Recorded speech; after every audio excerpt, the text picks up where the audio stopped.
Mercedes, very good. Thank you very much. Thanks very much, Neil. Now to Nancy's summer party crasher, the speaker calling her members back to work next week. At stake, a $26 billion emergency state aid package in which she says over 100,000 teachers' jobs at a minimum could be at stake. Frances Newton says that Congress is just digging us into an even deeper hole. Joining Frances is Jonathan Hoenig and Christopher Hahn. Frances, what do you make of this, how far this goes?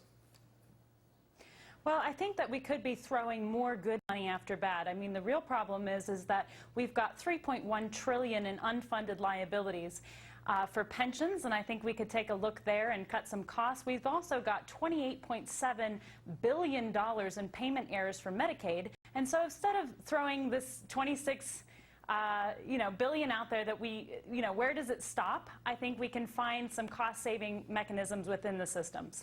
Well, Chris, right now they're not fighting them, right? I mean, this isn't paid for. Well, actually, it is paid for. I mean, they found a way to pay for this $26 billion, and Where? states are hurting right now. Well, they cut $11.9 billion out of food stamp programs, and they closed the loophole where corporations were shipping their profits overseas and not paying United States taxes. Okay, so Republicans' charges that it's not paid for is wrong. Oh, they're absolutely wrong. This is absolutely paid for. This is the Democratic majority in the Senate was very responsible, and it was what it took to get the two Republicans to come over and vote. It's another, Neil, I'll put it in kind of short terms. It's another bailout paid for by the profits out of large corporations, right? The employers who are expecting to actually rescue this economy on the basis of profits, not handouts, which they is were what, of course, hard the and left fast has been with the doing from rules. the They were get-go. playing hard and fast with the rules and taking their profits, and they were hiding them overseas. Right. I don't want to get right, into so that now, debate. Seriously, I don't. But, Chris, I did want to ask you this. I mean, the public appetite for a lot of this spending, justified or no, is very thin here.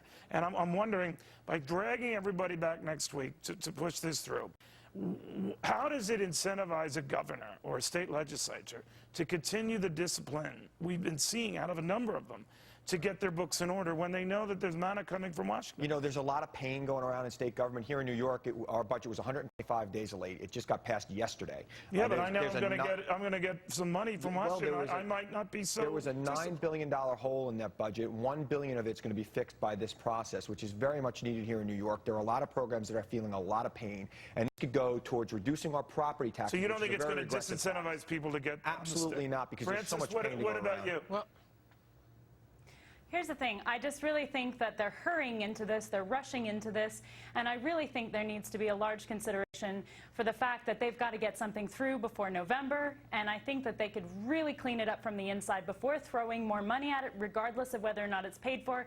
We do have shortages everywhere that need to be deficits This bill will reduce Neil, deficits over the long run. We have to acknowledge Neil, that. Really? The states need austerity, Neil. Go ahead, John. The states need austerity. Everyone is tightening their belts. And the states, yes, including the Medicare and the teacher unions and all the entitlements that we've come to regard as sacrosanct, they need to be challenged as well. Everyone's tightening their belts. The states need to get in line. All right. Well, I think it's going to become the law of the land shortly, so we shall see. Guys, thank you very much. The president is spending his birthday not with his family, but some union buddies. So some are asking, what is wrong with this picture? And you ever get the feeling that we just could be paying for it?